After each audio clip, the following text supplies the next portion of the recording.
everyone. Today I'm going to be reviewing 12 Rules for Life and Antidote to Chaos by Jordan B Peterson, and this is a new, relatively new book that came out in early 2018. New now, I'm not sure when you're going to watch this, but I'm going to give you a general overview of the book. I'm not going to break down the actual 12 rules. I'm noticing a lot of other review videos are doing that, and I think it's just giving away the contents of the book. I'm not entirely interested in doing that. I just want to give you a general overview of the book, give you my opinion on it, and then from there you can decide if you're interested in going and purchasing it. A lot of other videos on YouTube, like they created even like animated, like an animated short to show what these 12 rules are, and you know what's the point of the book if you're going to be looking up a short animation video? It's just silly. So if you're interested in the book, go purchase it, check it out. Links in the description below. And this is part of my audiobook recommendation series that I've been working on for several years on YouTube. So I highly advise you to check out the other books in this series. The playlist is going to be, well, basically when this video is done, it's going to hop on to the next one. But you can also check the playlist in the description below as well. So in this particular video, as I said, I'm going to be covering 12 Rules for Life and Antidote to Chaos by Jordan B Peterson, JBP for short. And I actually listened to this on Audible. I'm a big, avid Audible listener. And this is what it looks like on Audible, just showing you now. That's how it looks. And then if I was to click the chapters, you can see the breakdown here. So each chapter is relatively lengthy, but that's kind of just the standard for how these audiobooks go. And you can see there are 15 chapters in total. If I could just slide that up. There we go. So, my overall opinion of the book is that I think it is well thought out, and if you're not familiar with Jordan Peterson's work, then it's going to be something you probably enjoy quite a bit. He covers a lot of personal life stories. I think that those could have been excluded, but that's only from my perspective because I've consumed a lot of Jordan Peterson material. I've watched his whole lecture series on YouTube, a lot of PR interviews leading up to the release of this book, and just general interviews and podcasts featuring Jordan over the past year or two.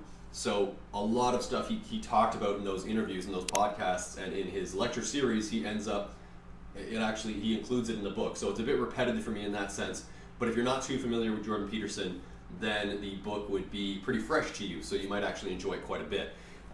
The reason why I think it's a bit repetitive is because he included some personal life stories that I think could have been cropped out, but I understand why he included those to sort of build up the narrative of the entire book. So it's overall well thought out on his part, and he did allude to that in the book by saying that it took him several years to write and publish. So I'm going to give you a few different things that I disagree with the book, and then I'm going to get into some things that I do agree with. So in general, I find that Jordan Peterson, he comes across a bit pessimistic at times. And I'm going to give you some examples of that right now. So in the book he says, he makes a statement, everyone falls short of the glory of God. I don't necessarily agree with that. He also makes the statement that everyone is deeply flawed, and I don't necessarily agree with that. Because conversely, he also will support the narrative that everyone is the Christed self, or the Buddha nature, is a representation of the Buddha nature, is the perfect expression of the divine of God in man and woman. So how can this claim be made, but at the same time to say that everybody falls short of the glory of God? It's contradictory in my opinion. So I kind of disagree with the statement he made there, and generally he's a bit pessimistic in that sense when he overviews humanity. But at the same time, he's also very open to saying that everyone is a representation of the divine, and that everyone should acclimate to their higher self. So it's a bit confusing when he makes these statements. Here's some statements I do agree with that he made in the book. Take care of yourself the same way you would take care of someone you loved and valued. So I think self-care and self-love is something that he focuses on in the book, and I think it's really important because if you take care of yourself the same way you would take care of someone that you love and value, so like be it a mother, father, daughter, husband, lover, pet, whatever it may be, you take care of that individual, that being, the same way that you would take care of yourself. And a lot of people overlook their own self-care, but they're very willing to go out and help others.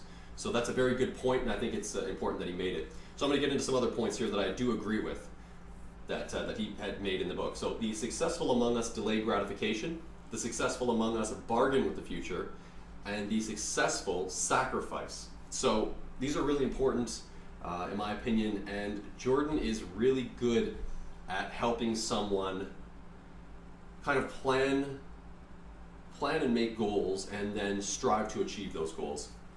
So in saying that the successful among us delay gratification, there's an example here. So for instance, I'm making this YouTube video right now, and I'm making this content for you to consume, and I'm giving you some information. If I didn't make this and I was just to go sit down and watch TV and do nothing, okay? Sitting and watching TV and stuffing my face, this is gratification. So in delaying gratification, I'm doing my duty, basically what I should be doing at this moment in time, creating this content, and I'm delaying the gratification of sitting in like a lump on a log. So it may not be gratifying to produce the content in the sense of I'm quote unquote working right now, but at the same time I'm achieving something and I'm working towards, the longevity of whatever goal I may have set. So in this example, this goal may be to get this video more exposure, and on that note, hit it with a like, hit it with a thumbs up. But that's basically it. So I'm delaying the gratification of not producing this content by producing this content.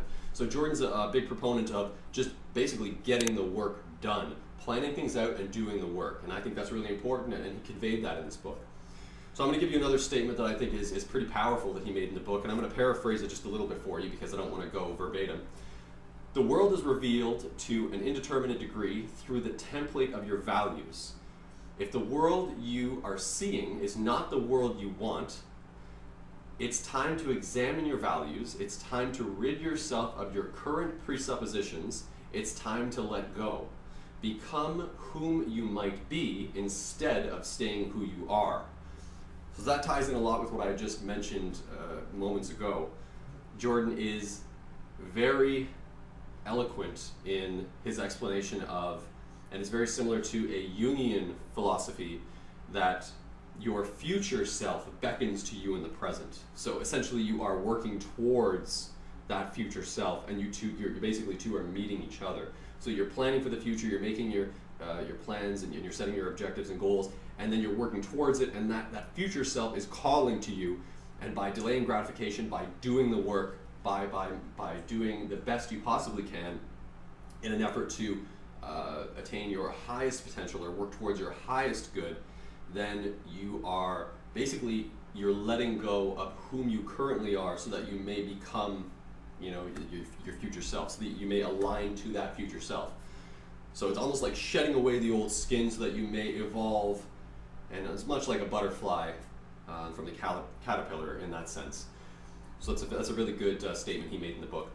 And he also quoted Carl Jung by saying, "A tree cannot climb to heaven without its roots reaching down to hell." And I think this is a very true statement as well. And he presents a lot of the yin-yang type of philosophy and concepts in this book that I think are really resourceful. So in general, I'll summarize by saying that I think that he did a really good job of preparing a really well thought out book that contained lots of information. Personally, I would give it about an 8.5 out of 10.